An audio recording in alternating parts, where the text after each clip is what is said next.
Buenas tardes amigos, bienvenidos a su programa Platicando con TVIA esta tarde de lunes.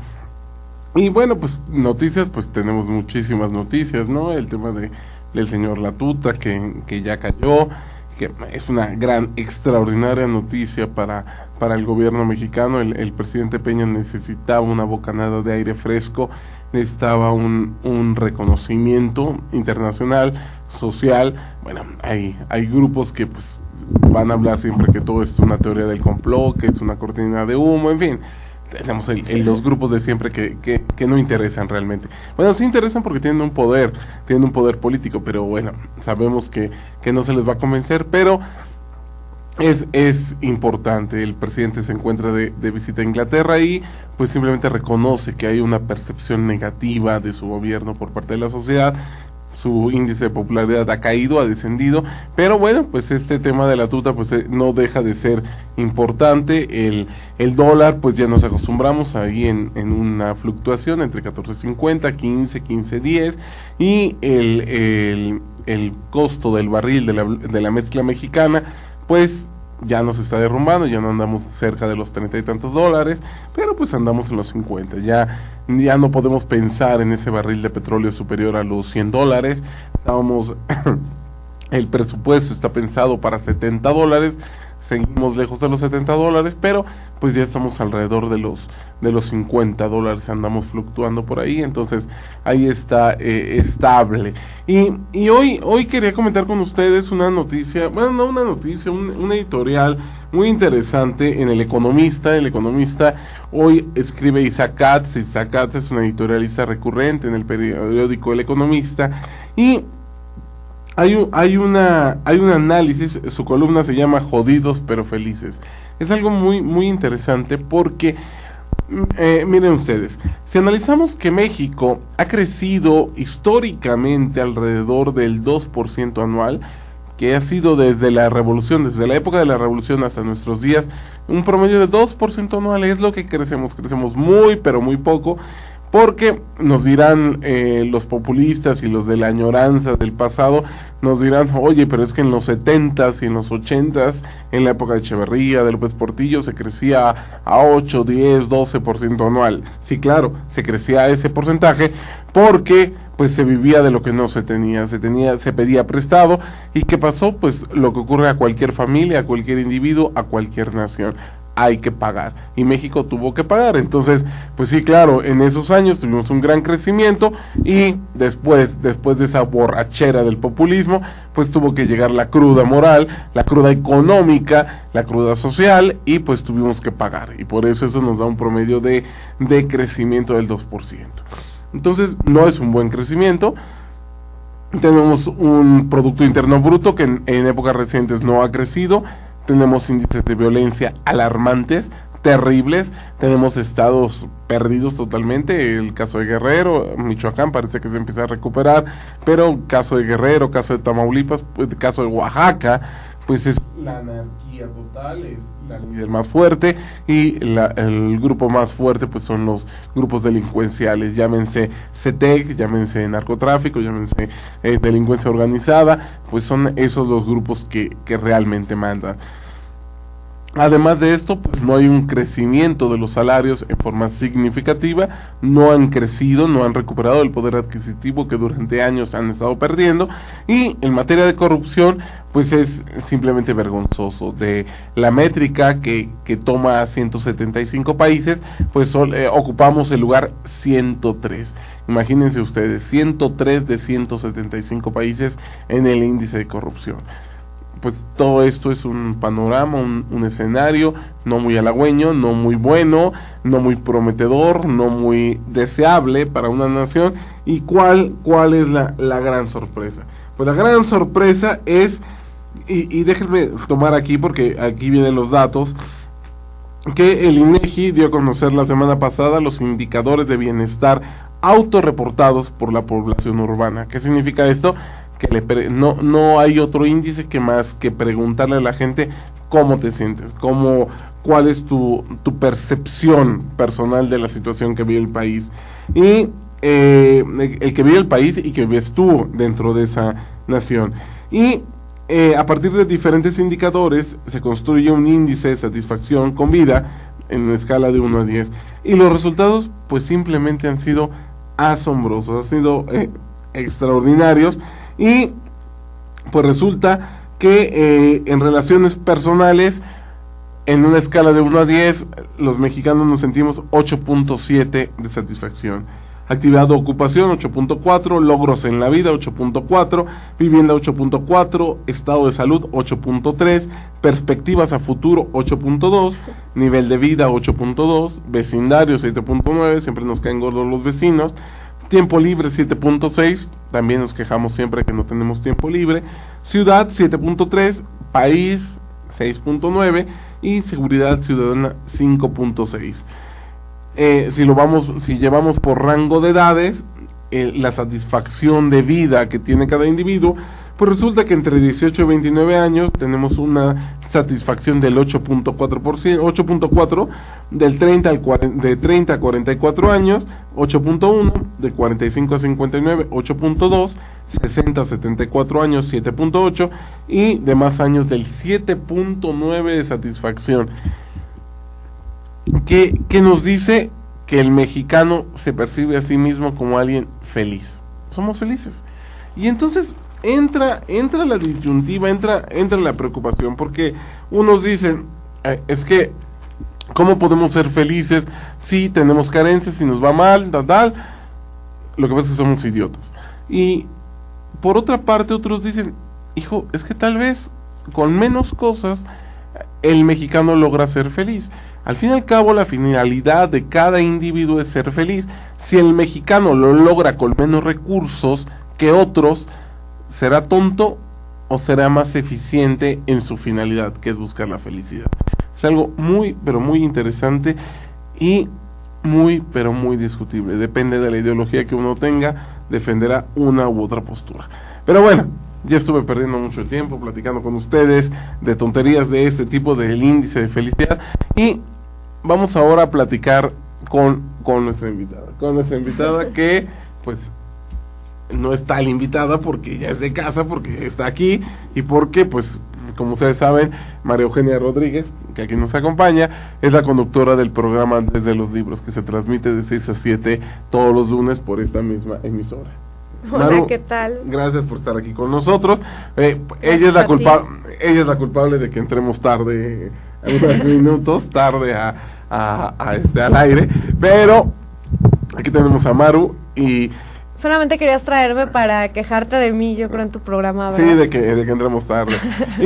y Maru está aquí con nosotros para platicar pues de lo que se dedica. Lo que pasa es que ustedes la ven en el programa Desde los Libros, ustedes la ven hablando del mundo editorial, pero además de eso, pues la mayoría ya lo sabe, pero además de eso, eres directora académica de la firma de TVIA, que directora académica significa que te encargas de la dirección de los cursos de capacitación que la empresa TVIA da, pero además de ello, eres directora de la revista de Correduría Pública. Y eso es muy importante porque eso implica la capacitación a futuros corredores públicos, ¿no? Uh-huh.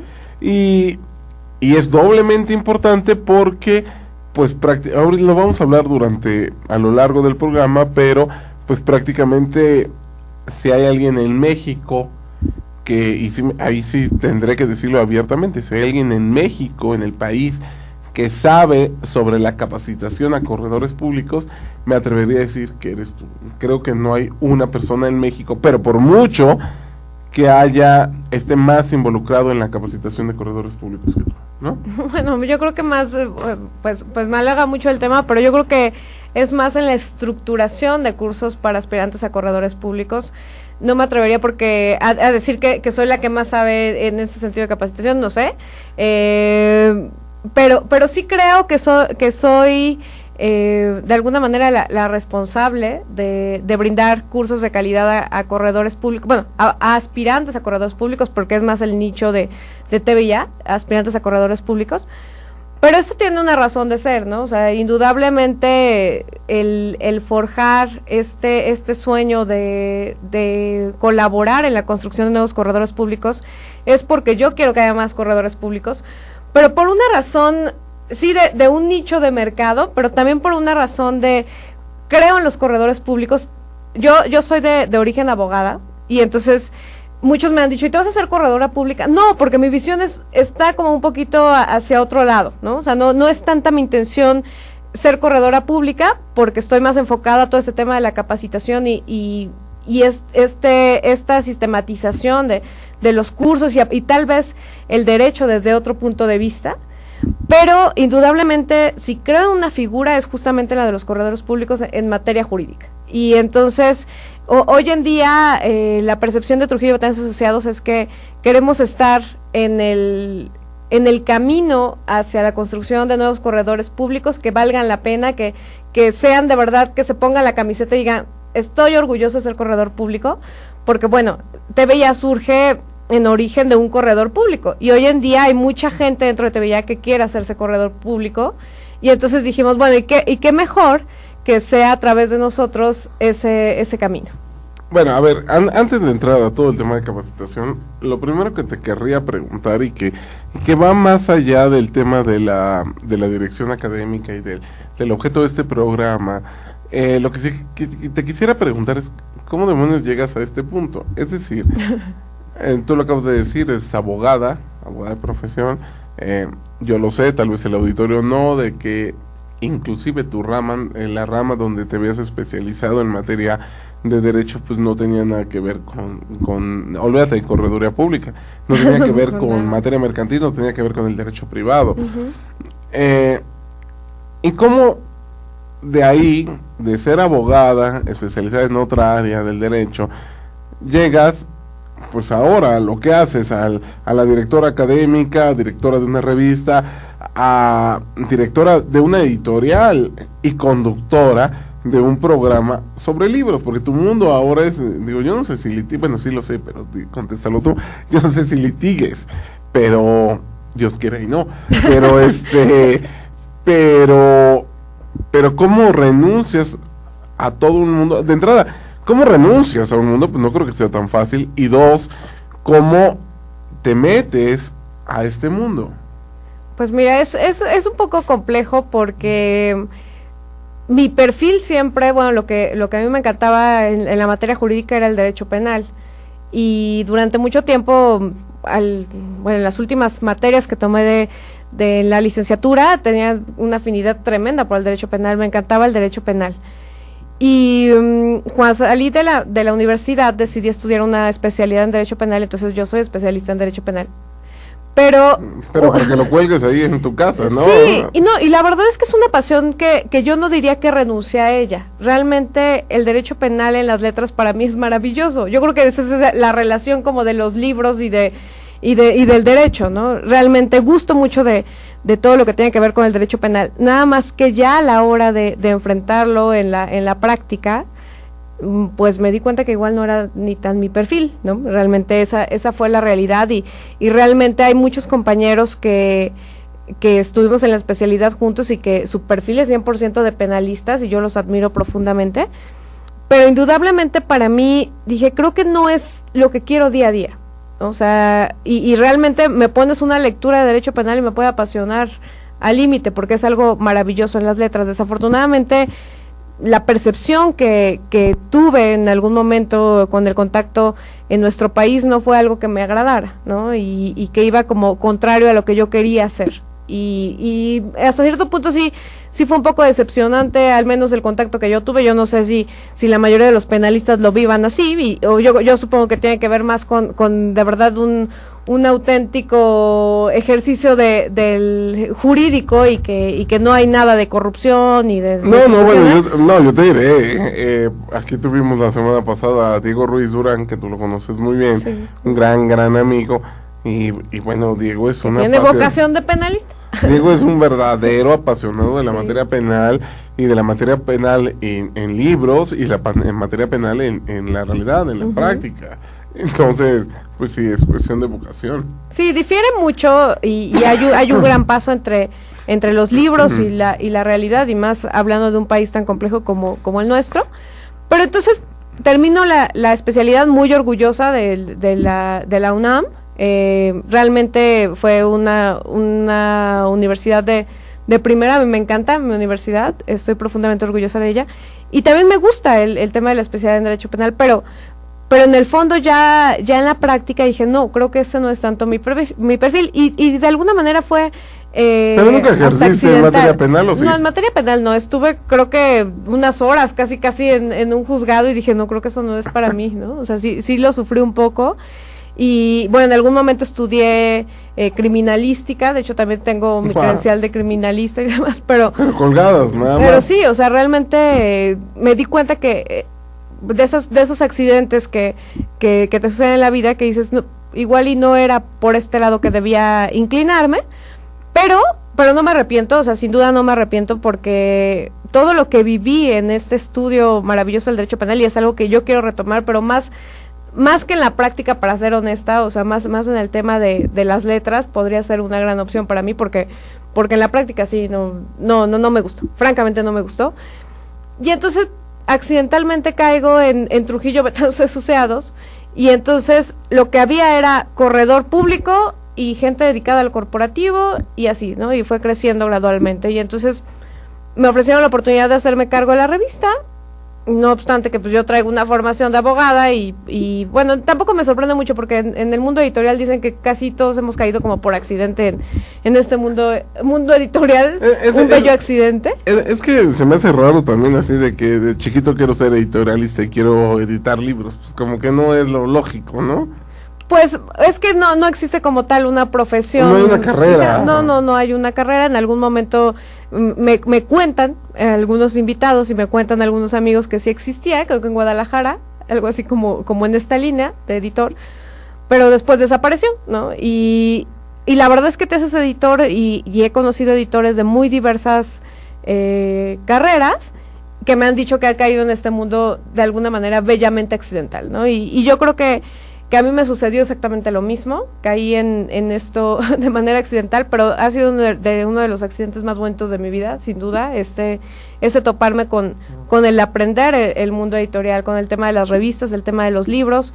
Empecé, y bueno, tú lo sabes perfectamente, con el tema de la revista, pero después me aventé con 2 libros, entonces editamos 2 libros. Entonces a ver, pero vamos por partes, a ver.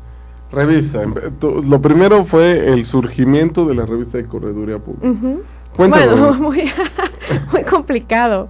Cuéntanos cómo surgió.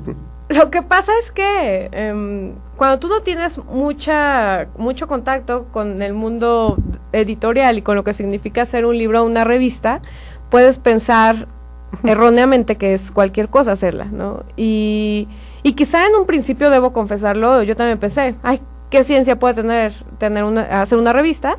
Hasta que la hice, ¿no? Y de alguna manera es una complejidad de cosas, o sea, se involucra desde el registro del nombre. Bueno, a nosotros nos pasó, registramos el nombre y de repente al año que se iba a vencer la reserva, oye, teníamos que hacer una revista, ¿no?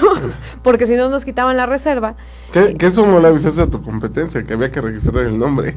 Bueno, es que normalmente no hay que avisarle a la competencia nada, ¿no? Pero independientemente, pero aparte no fue tan de mala fe, ¿no? Realmente no fue así. Pero entonces cuando se cumple el año de que debíamos acreditar que había una revista, dijimos, ¿y ahora cómo hacemos la revista, no? Y afortunadamente, una de las grandes ventajas que tiene TVIA, y que es algo que agradezco cada día, es la gente que cree en los proyectos de TVIA, y pues empezamos a recabar artículos, y entonces de repente teníamos, no sé, 8 artículos, 9 artículos, y dijimos, bueno, vamos a hacer la revista. Y la primera vez recuerdo muy bien que cuando se lo dimos a los impresores, le dijimos, tenemos que hacer una revista, y ya, porque tenemos que presentarla en Indautor, ¿no? Y bueno, o sea, la primera vez que recibí la revista, casi me voy de espaldas porque dije, esto es un engargolado y mal hecho, ¿no?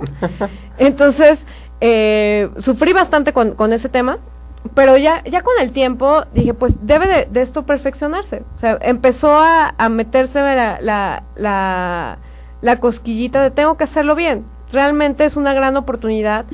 Hay un nicho ahí muy importante, porque a pesar de que no hay muchos corredores en el país, hay mucha gente, hay muchos abogados que están muy interesados en hacerse corredores. Lo que pasa es que estás en un mercado donde ocurren fenómenos muy curiosos.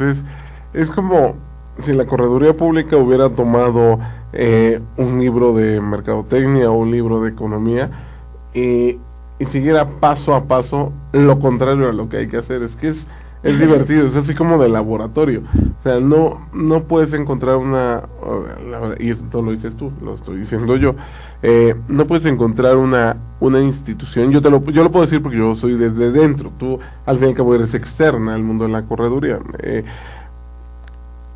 Pocas veces se puede ver una institución que se autosabotee como lo hace la correduría pública. Es impresionante, ¿no? Es su falta de capacidad de difusión, pues ni siquiera me gustaría emplear la palabra egoísmo, pero no hay egoísmo cuando no tienes nada. Hay egoísmo cuando quieres acaparar algo, pero si no tienes nada, si nadie conoce a la figura, pues manejar un egoísmo suena como un poco absurdo. Y en el caso de la revista de correduría pública que tú diriges, es muy interesante porque cumplió la finalidad que durante 20 años los corredores intentaron hacer, que era llegar a los consumidores finales del servicio de correduría. Si yo vendo tacos de carnitas, pues no voy a buscar a los vegetarianos y no voy a buscar a darme publicidad entre los demás taqueros. Hombre, pues no tiene mayor ciencia eso. ¿Ante quién me voy a comercializar? Pues me voy a comercializar ante quienes consumen tacos. Eso es muy fácil, no tiene mayor ciencia. Eso es lo que ha hecho la revista de correduría pública. La revista va, sí, claro, destinada a los corredores, destinada a los futuros corredores, pero principalmente al consumidor final, que el consumidor final es el empresario. ¿Cómo? Y ahí viene mi pregunta. ¿Cómo tú, sin ninguna experiencia en materia de correduría, ninguna experiencia en el mundo editorial, ninguna experiencia en mercadotecnia, ¿cómo es ese tránsito? ¿Cómo es ese tránsito hasta hoy? ¿Cuántos números llevas de la revista? Ya son 7 y ya en mayo va a salir el 8º número. Ya viene el octavo.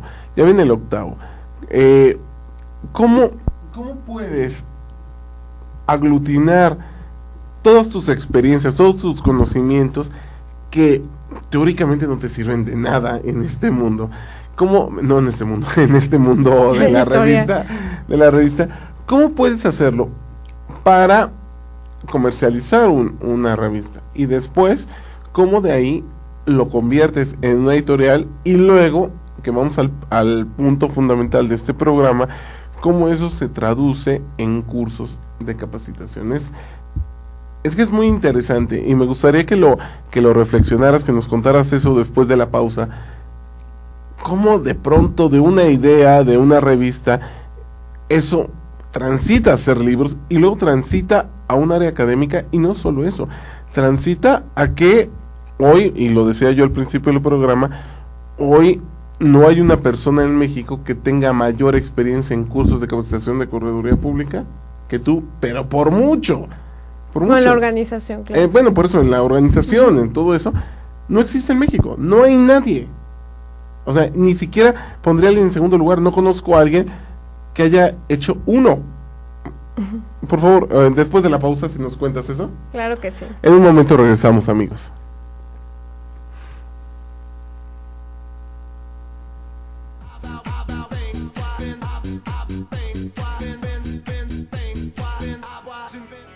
En Deiman contamos con 3 centros de distribución en México, ubicados en las ciudades de Guadalajara, Puebla y México. Distribuimos al interior de los Estados Unidos por medio de un centro de distribución ubicado en la ciudad de El Paso, Texas. Atendemos Centro y Sudamérica con apoyo de nuestro centro de distribución en Lima, Perú. Actualmente, comercializamos nuestros productos en España a través de nuestro distribuidor ubicado en Madrid, lo que nos permite ser una empresa de talla internacional, dispuesta a servirle y brindarle asesoría para el óptimo uso de nuestra amplia gama de productos. Cabe destacar que todos los productos elaborados en Deiman se fabrican con ingredientes aprobados por la Secretaría de Salud en México y FDA en Estados Unidos, Contamos con capacidades operativas, certificados kosher, programas de buenas prácticas de manufactura, controles de saneamiento, sistema de atención a quejas y reclamaciones, seguridad industrial, auditorías internas y un programa de trazabilidad y recuperación de producto. Peyman, proveedores de color y sabor por excelencia. Ruiz Robles, corredores públicos y peritos traductores. Trabajamos para darles seguridad, confianza y un servicio profesional en sus asuntos relacionados a fe pública, valuación, arbitraje comercial, asesoría jurídica y traducciones. Para nosotros lo más importante es su satisfacción, brindándole además la asesoría jurídica necesaria en su negocio, con un equipo de profesionales capacitados para prevenir y resolver situaciones de riesgo en su empresa. Le aseguramos una asistencia profesional personalizada y humana a quien consideramos más importante, el cliente, porque las oportunidades pequeñas son el principio de las grandes empresas.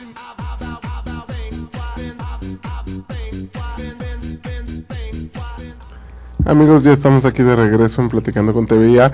Esta tarde de lunes estamos platicando con María Eugenia Rodríguez Calderón, que es directora académica de la firma TVIA y directora de la revista de Correduría Pública y de la editorial.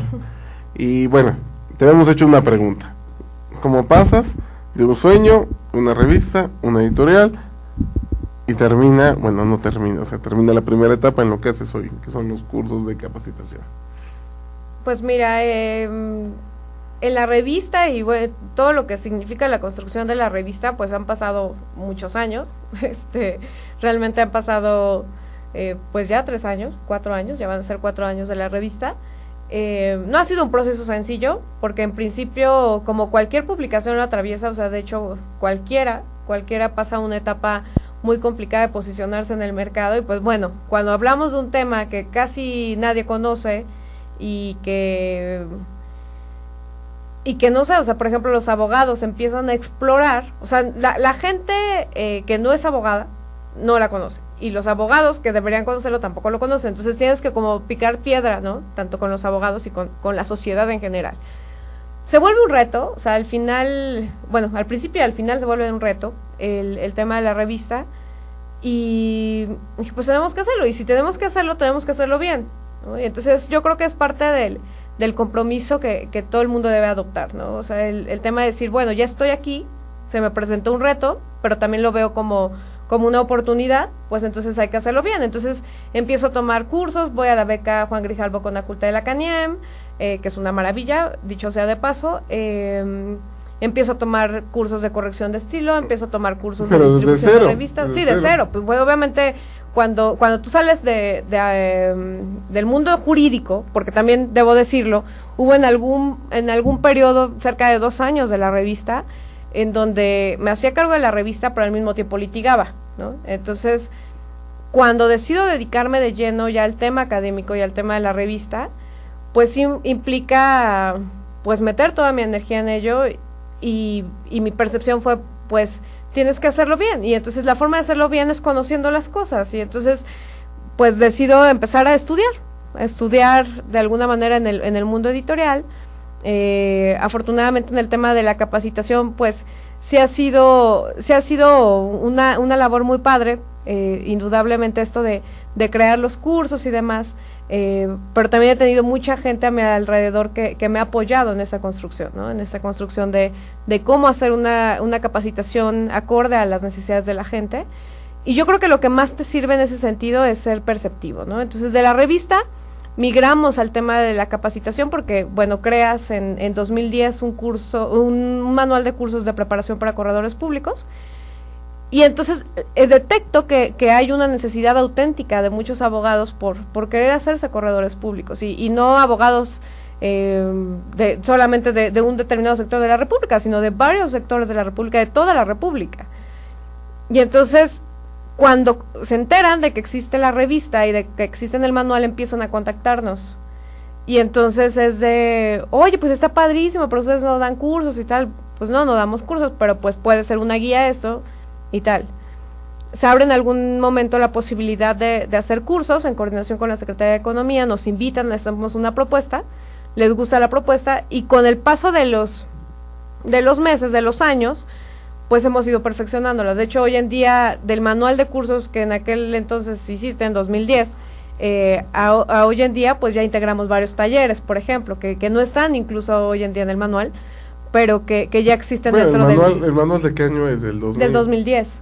Entonces ya, pues ya son 5 años el manual, ¿no? Entonces, pues ha sido un trabajo arduo en la construcción de los contenidos, pero es algo que se ha logrado gracias a la gente que ha creído en el proyecto, a la gente que se ha casado con el proyecto y a la gente que está interesada en aportar su talento a las nuevas generaciones de corredores públicos, ¿no? O sea, ya hay corredores públicos, pero queremos más. Y hay mucha gente que afortunadamente piensa como nosotros y que desde un inicio dijeron, ¿en qué te ayudamos? Y entonces nuestros expositores, la gente que colabora en el proyecto, sin duda son gente súper talentosa, dispuesta a dar de sí y a compartir su conocimiento con las nuevas generaciones, porque saben que hay un futuro. Hay muchos comerciantes que necesitan al corredor público y lo viven con auténtica pasión. Es que hay un tema muy interesante ahí, y lo digo yo, no lo dices tú. El gran problema de la correduría pública es que los corredores, históricamente, y lo digo yo y lo he dicho en todas partes que me quieren escuchar, el problema es que los corredores que surgen de la ley del 92, que es la ley que tuvo una reforma estructural importante, son notarios frustrados, son notarios región 4. Solamente lo están viendo, ven a la correduría pública desde un punto de vista de fedatarios públicos. Esa palabrita de fedatarios públicos me encanta, la inventaron.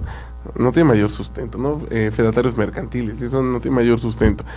Quieren las funciones notariales, es función notarial, al fin. Y ven al corredor público, se acusa a la autoridad judicial y se acusa al notariado de minimizar a la correduría pública, de verlo muy pequeño. No es cierto. Son los corredores públicos los que lo ven muy pequeño. Lo ven muy pequeño porque lo ven simplemente como un notario región 4. Ese es el punto fundamental. Y entonces, el gran problema que tiene la correduría pública históricamente es la capacitación para futuros corredores. Cuando yo me iba a hacer corredor público, había cursos, en aquel entonces era presidente del Colegio de Corredores Públicos de la Ciudad de México, Hugo Murillo, en mi opinión, el último presidente que hubo, o sea, el último que en verdad fue presidente. Y Hugo Murillo estructuró unos cursos muy limitados definitivamente, muy carentes de visión, pero que comparados a lo que hubo después, bueno, fueron lo mejor, fue lo último decente que hubo en cursos de capacitación por parte de los colegios del DF y esa cosa que llaman Colegio Nacional. Todos los demás no fueron serios, no fueron cursos de capacitación serios. Entonces, creo que los cursos de capacitación de correduría pública, y es lo que tú estás haciendo, dirigiendo esta área, deben ir encaminados, lo primero, a cambiarles la mentalidad a los chicos, porque los corredores viejos ya es imposible cambiarlos, ya están ahí, ya tampoco importan, tampoco cambian nada. Pero sí es muy importante las nuevas generaciones, los que se van a presentar para corredores, los nuevos corredores, que yo estoy hablando de los últimos tal vez 5 o 6 de la Ciudad de México y los últimos 10 a nivel nacional, ya tienen otra mentalidad. Es eso, ese es el punto de cambiar. Y tus cursos, tienen los cursos que tú organizas, que los organiza están respaldados por una firma, por una marca, pero eres tú al fin y al cabo la que organiza, son tus expositores, son tú la que los seleccionas. Creo que, y me gustaría que ahondaras en ese punto, esa visión de tener a expositores que no son corredores públicos, porque es la característica principal de tus cursos. Pues ¿Por mira, qué? Pues de lo que acabas de decir, yo creo que mi visión desde afuera, o sea, yo creo que es la cuestión que me da el no ser corredora pública, pero sí convivir con corredores públicos. Y desde mi percepción te puedo decir que he conocido a corredores públicos muy valiosos, muy, muy valiosos, y dentro de los expositores y la gente que ha colaborado con las actividades académicas de TVIA, solo he tenido para ellos, y sigo teniendo y lo tendré, agradecimiento, porque son gente que desde un inicio dijo sí al proyecto, y que yo creo que son gente muy comprometida. O sea, yo creo que hay de todo. O sea, yo creo que en estos años que de alguna manera he convivido con corredores públicos, he encontrado a corredores públicos de todo tipo, ¿no? Y afortunadamente he encontrado a gente súper valiosa, que es la que hoy dice sí, y que de alguna manera se pone la camiseta también de TVIA y que nos apoya, ¿no? Que no es una labor sencilla, en un mundo en donde no todo el mundo es generoso, es algo que siempre hay que destacar, y yo me quedaría primero con esa idea de agradecerle a toda la gente que ha creído en el proyecto y que quiere que los corredores públicos que nazcan de estas generaciones, pues sean gente con una visión distinta y con un auténtico amor a la correduría pública, y que no sea que cayó por aquí por accidente, ¿no? Eso, yo creo que eso es algo bien importante, porque pues, y lo decíamos en el curso que hace una semana, bueno, la semana pasada tuvimos, muchos de los alumnos coincidían en que, bueno, pues si quieres ser notario, pues vuélvete notario, ¿no? Claro, pues sí, entonces mejor no le apuestes a ser corredor, si quieres ser notario, pues ser notario, ¿no? Entonces yo creo que hay muchas generaciones, bueno, unas generaciones, de hace poco, incluso he tenido la fortuna de que nuevas generaciones han nacido dentro de este círculo de TVIA, y que tienen esa visión de lo enriquecedor que se puede hacer este mundo de la correduría pública, y yo creo que eso es lo que necesita la correduría, gente con auténtica vocación, y con gente que quiera hacer las cosas bien por la correduría pública, y que de verdad quiera aportarle un valor a la correduría pública, ¿no? Pero bueno, eso en general de cómo yo lo veo. Yo creo que hay corredores públicos que son fundamentales, que son gente que de verdad quiere hacer bien las cosas, y que esos son los importantes para las nuevas generaciones, porque finalmente habrá gente que quiera que no haya más corredores, pero hay mucha más gente que quiere apostarle a las nuevas generaciones de corredores. Entonces, en esta cuestión de por qué hacer los cursos y de por qué no integrar solo corredores públicos, es porque, bueno, para la gente que ya sabe un poquito más acerca de la correduría pública, sabrá que tiene diferentes funciones, y dentro de estas funciones está, por ejemplo, el ser perito evaluador. Entonces, alguien con una formación de abogado, como lo es el corredor público, pues no conoce las áreas de la evaluación. Y de hecho, cuando te haces corredor público, pues tienes un encontronazo tremendo con eso, ¿no? ¿Y ahora qué hago? Ya tengo funciones para ser perito evaluador y puedo evaluar todo lo que hay en el universo. Ahí ya se me anda cayendo. Señor productor, aquí la mitad está dañando. Ya se me anda cayendo el micrófono. Resulta que dicen, bueno, ¿y ahora qué hago? Con estas funciones tan amplias que me da la ley para ser perito evaluador. Entonces, nosotros, en esencia dijimos, bueno, ¿a quién nos acercaríamos si nos duele una muela? Pues al dentista. ¿O a quién nos acercaríamos si tenemos una gripa? Pues al médico general. Entonces, en ese sentido dijimos, bueno, si quiero aprender a evaluar o quiero dar un vistazo al mundo de la evaluación, pues necesito indudablemente acercarme a los evaluadores, ¿no?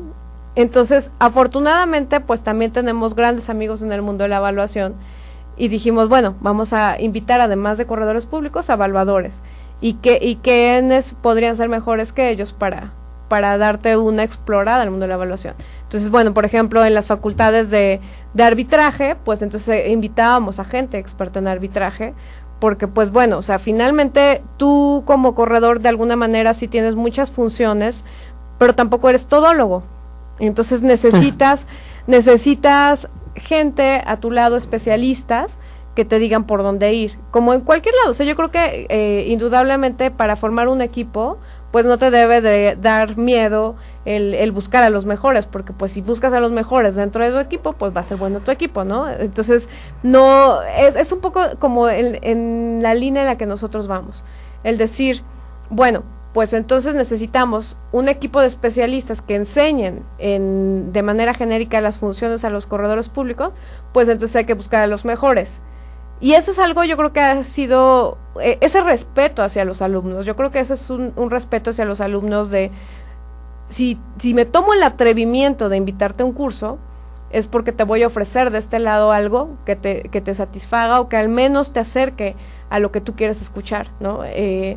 Y yo creo que en eso nos basamos, en el respeto al alumno y en las necesidades del alumno. Ahora cuéntame, ¿cómo se prepara un curso? ¿Qué se hace? ¿Cómo se inventa un curso? ¿Cómo se te ocurre un curso? ¿Cuál es toda la logística? Nos quedan 8 minutos. La logística, ¿cómo se desarrolla? Pues mira, es un proceso como cualquier otro, que sí implica el desarrollo y la organización, ¿no? Yo creo que se dice sencillo, ay no, pues tú hablas al expositor y ahí que llegue, no es tan sencillo, más cuando Entiendo que tu competencia le hace así, luego tienen que andar cancelando cursos. No, pero tu competencia acaba de cancelar un curso ahí en el norte del país, se acaba de cancelar un curso. Bueno, afortunadamente no tengo que hablar de la competencia, entonces hablemos de lo que nosotros hacemos.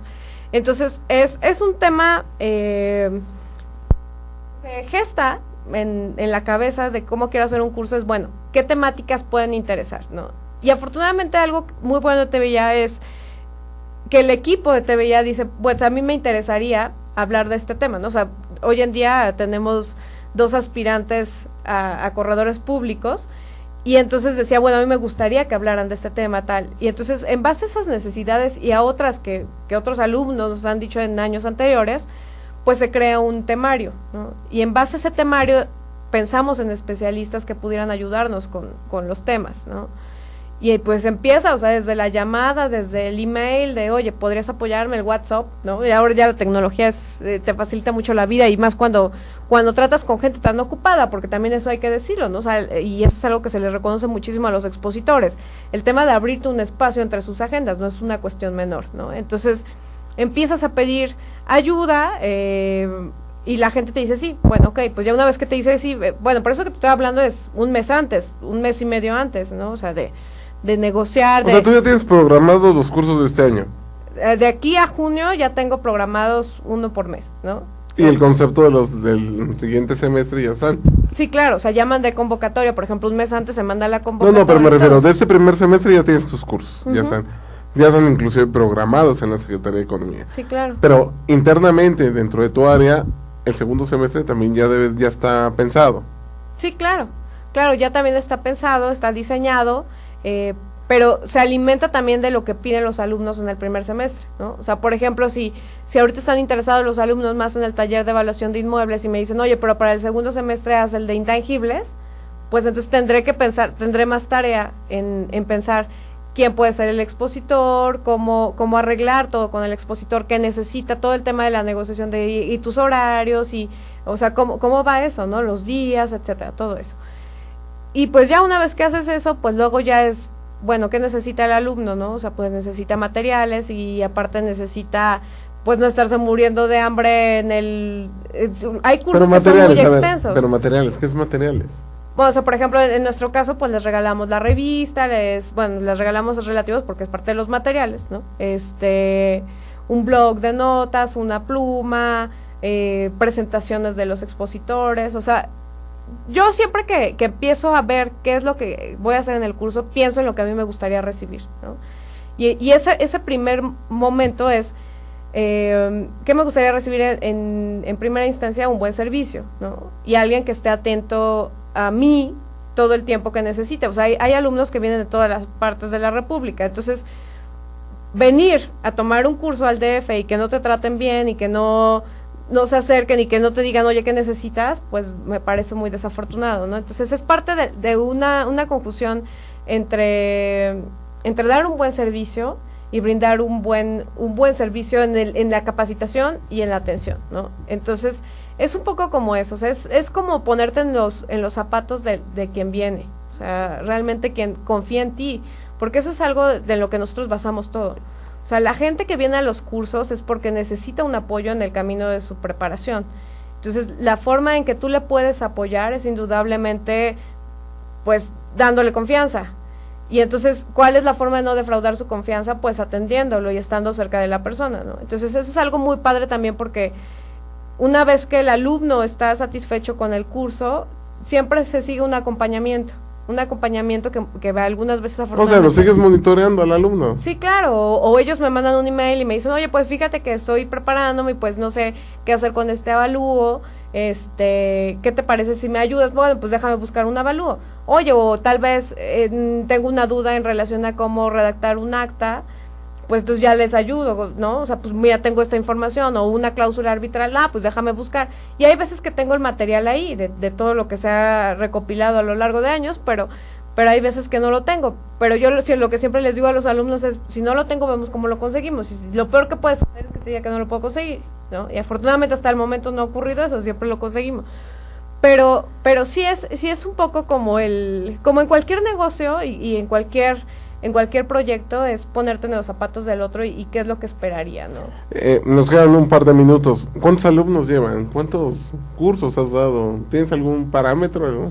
Pues mira, o sea, francamente, sí, todo el número de cursos no tengo, pero debe ser ya a lo largo de 4 años, debe ser cerca de, no sé, 20 y tantos cursos, son más o menos como, no sé, 8, es que varía, ¿no? O sea, hay años en que hacemos 12 cursos, hay años en que hacemos 8 cursos, hubo años en que hicimos 4 cursos, etcétera, ¿no? Entonces ha variado el número de cursos, pero hemos tenido muchos alumnos de todas las partes de la República, que es algo también enriquecedor y bellísimo.